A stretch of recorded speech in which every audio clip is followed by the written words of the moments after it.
In 3, 2, 1. Welcome back to Healing Out Loud, Boundaries and Becoming, where we stop pretending and we start healing for real. It's your girl, Kayla, and I'm so glad you're here with me today. Now, you already know how we do around here. We talk boundaries, we talk about becoming, and we talk about everything it takes to realign, reset, and truly live this life out loud. But today's conversations feel a little different because today we're talking about something that a lot of us are still holding on to without even realizing it.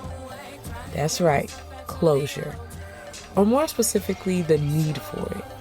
Because at some point, most of us have believed that we couldn't move on until we got an explanation. Until someone apologized, until someone made sense of what they did or why they left. But what happens when they never do? What do you do then? So today, we're talking about what it really means to stop waiting for closure and start choosing peace instead. So wherever you're listening from, first off, thank you for allowing me to be part of your healing journey. Now let's truly live this life out loud. Now let's be honest about something. Not all of us got closure. Some of us are still waiting for a conversation that never happened, still waiting for an apology that never came, still waiting for an explanation that would finally make everything make sense. And I used to believe that I needed it. I used to believe that if I could just understand why something ended, I could finally be okay with it. But life doesn't always give you that kind of ending. You know, there are situations that end in silence, connections that shift without warning, and moments where you're left trying to make sense of something you were never fully given clarity on. And friend, I've lived that. There was a situation in my life where I thought I understood where things were going, but instead I found out the truth in a way I didn't expect, through seeing it publicly and not through a conversation. And I remember sitting with that feeling, trying to process how something so personal could end without a single honest moment between us. And then came the confusion on top of the hurt, because when I finally reached out for clarity, I was told we would talk, there would be a conversation, that there would be closure. But friend, that conversation never came, and I had to sit with that silence. No explanation that made it make sense. No real conversation to close the door properly. Just unanswered questions. And I had to come to terms with something really uncomfortable. I wasn't going to get closure from them. And at first, that used to bother me very deeply because I thought closure was something someone else had to give you. But what I've learned is that waiting for that kind of closure will keep you emotionally tied to something God is trying to free you from anyway. Because while you're waiting on answers, life is still moving and healing is still available, even without the explanation. And I had to make a decision in that moment. I had to choose what kind of woman I was going to be after the hurt. And instead of sitting in revenge, instead of trying to match energy, for once I actually chose peace. I sent one message that wasn't out of bitterness, but out of release. I simply said, I wish them well. And that I was choosing God and my healing over and above everything else.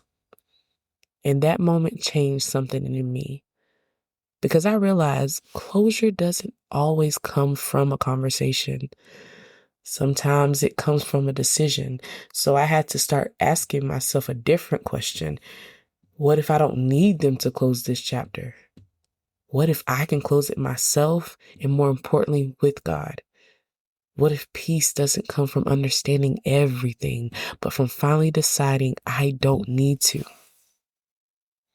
And what I realized through that experience is that most of us aren't actually chasing closure the way we think we are. We're chasing relief. We want the confusion to stop. We want the questions in our head to quiet down. We want the situation to finally make sense so we can feel okay moving forward. And I understand that now on a deeper level than I ever did before, Because when something ends without an explanation, your mind tries to finish the story for you. You start replaying moments, rereading conversations, overanalyzing the text messages, wondering if you missed a red flag, questioning whether there was something you could have done differently, because unanswered endings feel unfinished, and unfinished things totally feel unsafe. So we convince ourselves that if we just get clarity, we'll finally be able to let go. But the truth I had to face is this: most of the time, we're not actually seeking closure. Friend, we're seeking control over something that's already ended. Because closure gives us the illusion that if we can just understand it, we can finally manage how it made us feel. But if we're really being honest here, friends, sometimes we're not even chasing closure. How many of us are actually chasing for that one last opportunity? That's right, be honest. One more conversation, one more explanation, one more chance for things to turn out differently. Because somewhere deep down, we're hoping that if we can just have that conversation, maybe they'll finally understand. Maybe they'll apologize. Maybe they'll choose us. Maybe they'll change their mind. Maybe this won't really be the end. And that's a hard truth to admit, because we call it wanting closure, when sometimes what we're really meaning is, I don't want this to be over. But friend, can I ask you something? And I don't want you to answer me. I want you to answer yourself. A lot of us say, I just need closure. But friend, if we got the phone call, if they texted, if they knocked on the door, would we really just say, thank you for the explanation, I appreciate the closure, and I wish you the best, and walk away?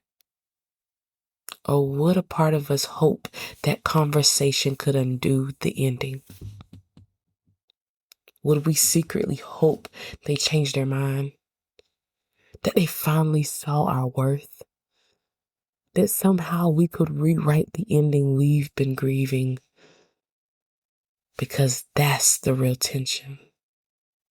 And I know that because I had to ask myself those same questions. When I sat with my own situation, I realized that there was a part of me that wasn't just hoping for answers. I was truly hoping for a different outcome. I thought I wanted closure, but what I really wanted was for the story to end differently than it did. And once I admitted that to myself, everything changed. Because healing taught me something I'll never forget. Closure isn't about getting another chance. It's about accepting that the chance has already passed. And those are two completely different things. The moment I stopped waiting for another opportunity was the moment I finally gave myself permission to actually move forward. And maybe that's what God has been trying to show us all along. That some doors don't need one more conversation. They need one final surrender. Because real peace isn't found in getting every answer you wanted. Real peace is found in trusting God with the answers that you'll never receive. You know what finally changed everything for me? It wasn't the conversation, because, like I said, it never happened. It wasn't an apology because, to be honest, I didn't really get one. And it wasn't finally understanding why everything happened the way it did.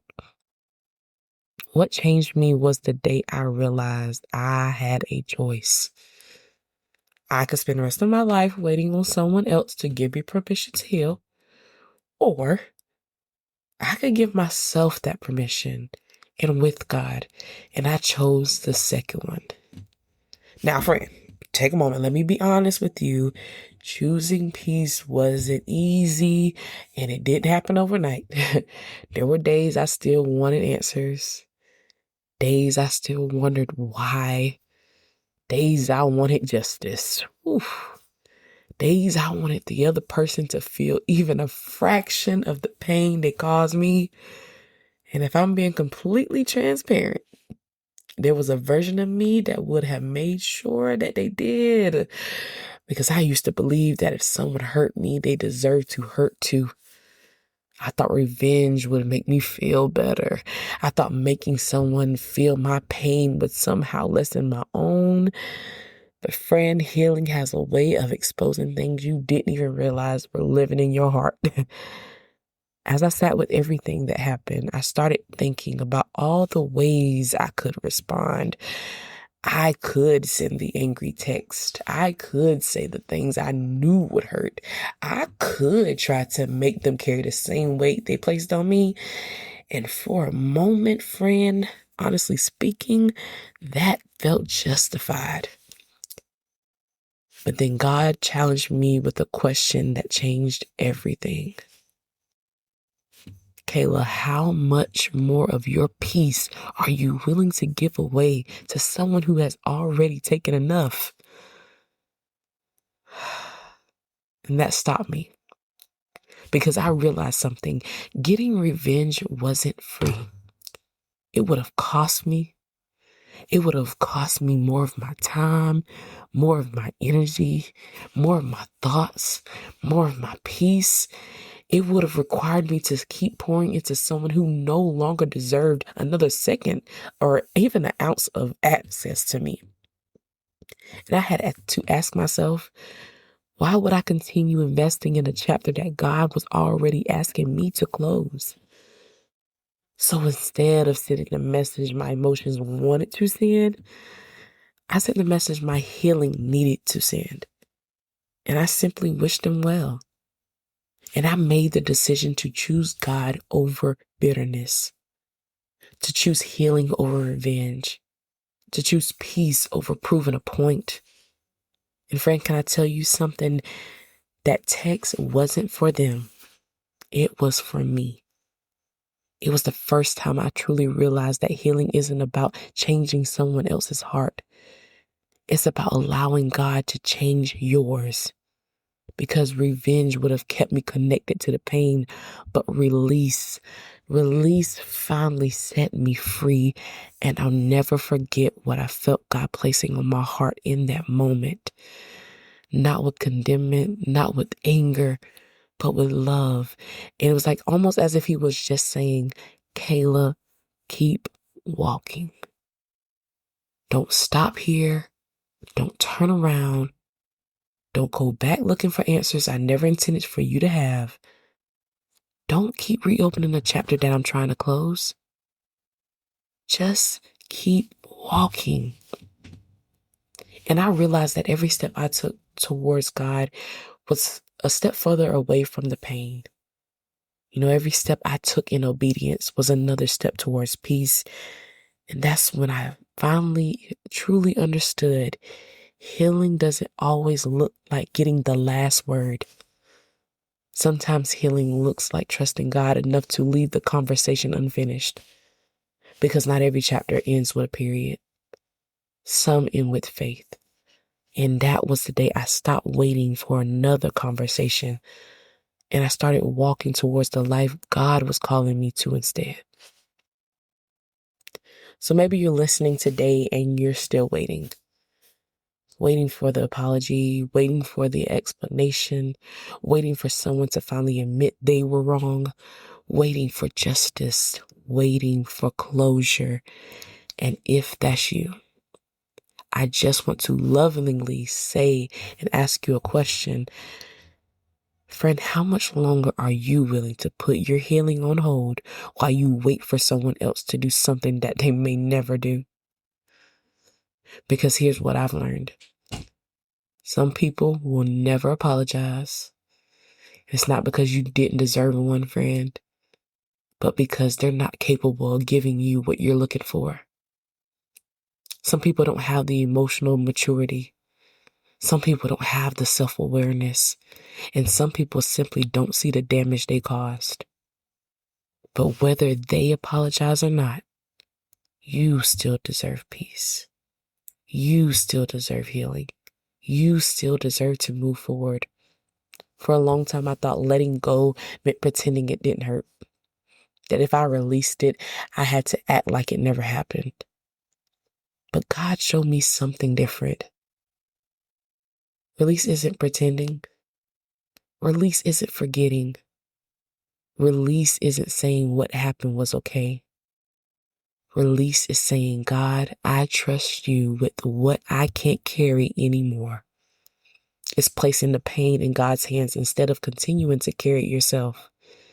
It's believing that his justice is greater than your revenge. His peace is greater than your anger. And his plans are greater than the answers you've still been searching for.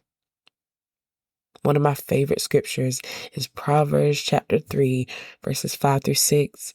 Trust in the Lord with all your heart and lean not unto your own understanding, and in all your ways submit to him, and he will make your path straight.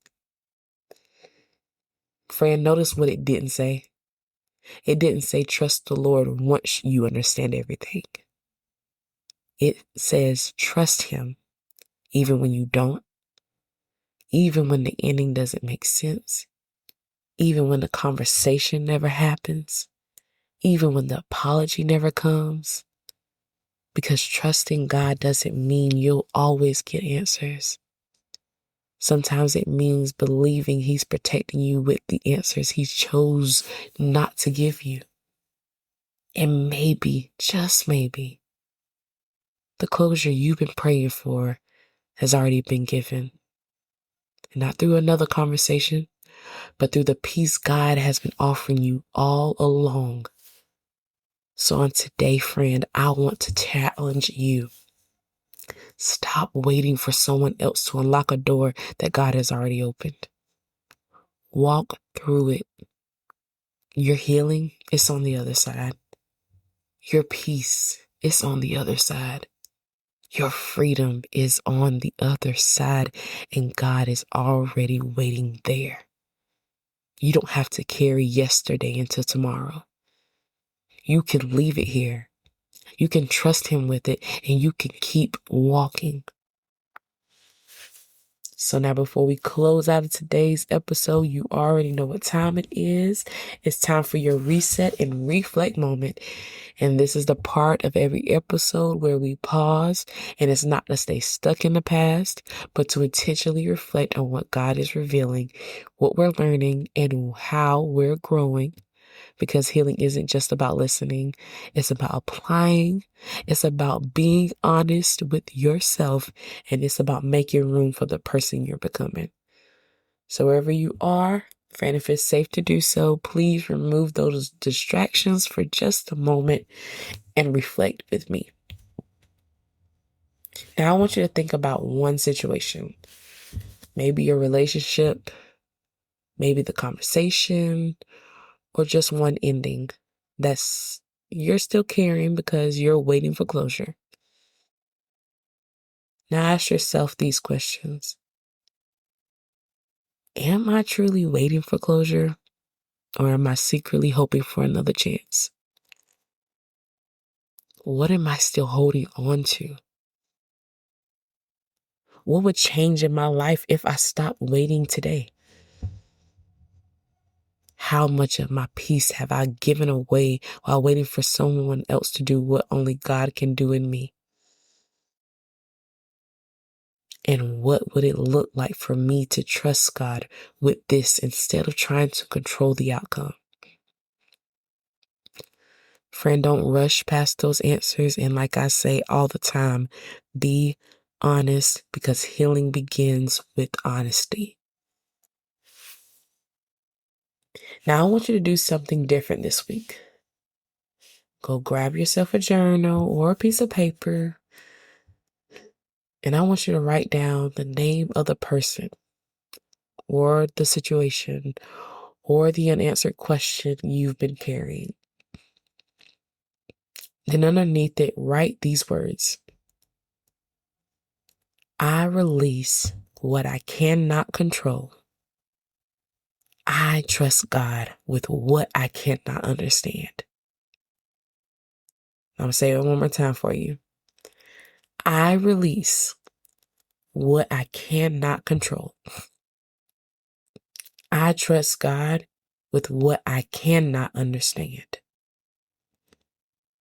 And go back and, rewind if you need to, because I want you to write every single word that I said.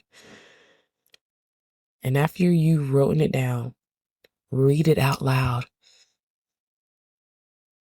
And I mean that for real. Read it out loud.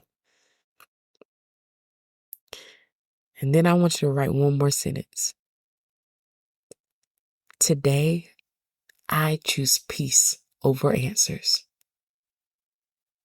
One more time. Today, I choose peace over answers. And it's not because it didn't hurt, not because it didn't matter, but because you deserve to keep moving forward. You deserve peace. And most importantly, God deserves your trust. Maybe today isn't the day you stop feeling hurt, but maybe today can be the day that you stop carrying it by yourself. Truly leave it in God's hands. Trust that what He has ahead of you is greater than what you've been leaving behind.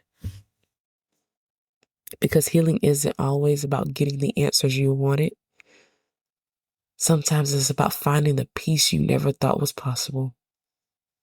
And if today you made a decision to release what you've been carrying, to stop waiting for someone else to give you permission to move forward, to trust God with the ending, even if you don't understand it, friend, say it with me. That's growth, baby. Now, as we wrap up today's episode, I want you to leave this with you. Healing isn't just what happens during this episode. It's what happens after you press play. So don't just listen to these episodes, friend. I want you to truly live it. Okay? And wherever you're listening from, thank you again for allowing me to be a part of your healing journey. And if today's episode encouraged you, it challenged you, or reminded you that peace is possible even without closure, share this episode with someone who's been waiting for answers that they may never receive to, because you never know who needs this reminder today. And if you haven't already, be sure to follow the podcast, subscribe to my YouTube channel. Let's build this and grow this. But I want you to follow because I don't want y'all to miss an episode, because we've gotten so much more healing to do together, and I can't wait to continue this journey with you. And until next time, friend, keep setting those boundaries, keep becoming who God created you to be, and keep healing out loud, because every step forward matters, and friend, so do you. Now, I'll see y'all on the next episode, because it's your girl, your host, your favorite host that will always do the what utmost. It's Kayla signing off. And until next time, my friends,